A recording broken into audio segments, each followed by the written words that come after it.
Bienvenue à Français 10 minutes. La nouvelle excitante de Jade. Un soir, la famille de Jade se rassembla dans le salon pour une annonce spéciale. La mère de Jade, Madame Taylor, avait une nouvelle importante à partager. Jade, qui avait 6 ans, était assise sur le bord du canapé, curieuse de savoir ce que sa mère avait à dire. « Tout le monde, j'ai une merveilleuse nouvelle », commença Madame Taylor avec un sourire chaleureux. « Je suis enceinte et nous allons avoir un nouvel ajout à notre famille. Jade, tu vas être une grande sœur », les yeux de Jade s'ouvrirent grands de surprise et d'excitation. « Un bébé ? Vraiment, maman » s'exclama-t-elle, son visage s'illuminant de joie. Mais ensuite, une expression de confusion traversa son visage. « Mais où est le bébé en ce moment ?» Madame Taylor gloussa doucement et posa délicatement sa main sur son ventre. « Le bébé grandit dans mon ventre, Jade. C'est un endroit spécial où les bébés grandissent jusqu'à ce qu'ils soient prêts à naître. » Jade fronça les sourcils, essayant de comprendre. « Mais comment le bébé est-il arrivé là ? Et comment va-t-il sortir ?» demanda-t-elle, sa curiosité prenant le dessus. Madame Taylor échangea un regard complice avec son mari, Monsieur Taylor, qui sourit et hocha la tête. Elle se tourna ensuite vers Jade et dit, « Eh bien, Jade, c'est un peu compliqué, mais je vais essayer de l'expliquer simplement. Quand une maman et un papa décident qu'ils veulent avoir un bébé, ils créent une petite graine spéciale qui grandit en un bébé dans le ventre de la maman. Le bébé reste là jusqu'à ce qu'il soit assez grand et fort pour sortir dans le monde. » Jade écouta attentivement, son esprit bouillonnant de questions. « Est-ce que le bébé a des jouets et des livres dans ton ventre ? Comment mange-t-il et dort-il ?» Madame Taylor rit doucement. « Non, le bébé n'a pas de jouets et de livres dans mon ventre. Mais le bébé reçoit toute la nourriture et les nutriments dont il a besoin grâce à une connexion spéciale appelée le cordon ombilical. Et le bébé dort beaucoup, tout comme toi quand tu étais bébé. » Jade hocha lentement la tête, essayant encore de comprendre toutes ces informations. « Est-ce que je pourrais parler au bébé avant qu'il ne soit né ?» demanda-t-elle. « Oui, tu peux parler au bébé, et le bébé pourra entendre ta voix, » répondit Madame Taylor. « C'est un excellent moyen de te lier avec ton petit frère ou ta petite sœur avant même qu'il ne soit né. » Jade sourit, ressentant un sentiment d'excitation et de responsabilité.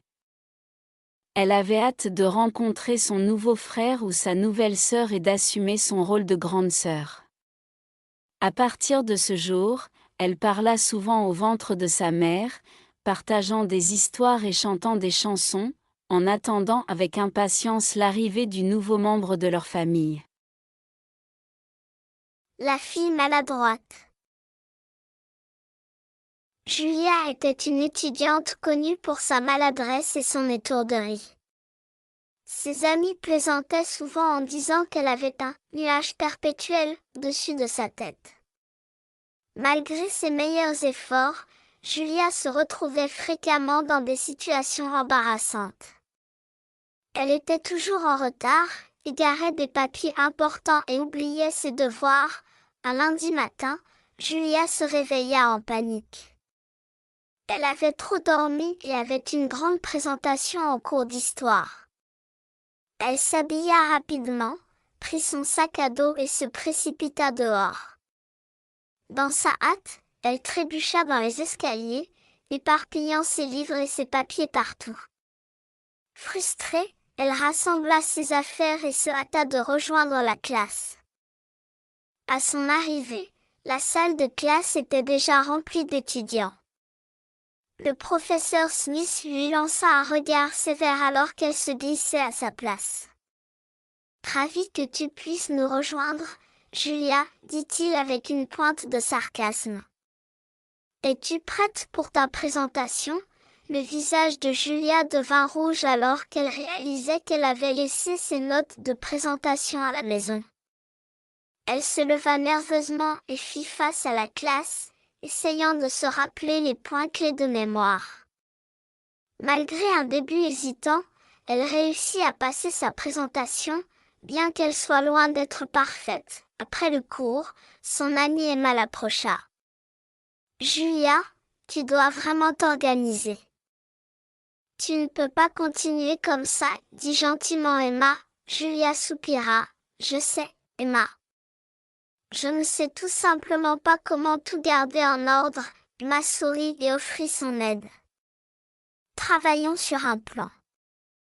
Nous pouvons créer un emploi du temps et mettre des rappels pour tes devoirs et les dates importantes. Je t'aiderai à rester sur la bonne voie. Reconnaissante pour le soutien d'Emma, Julia accepta.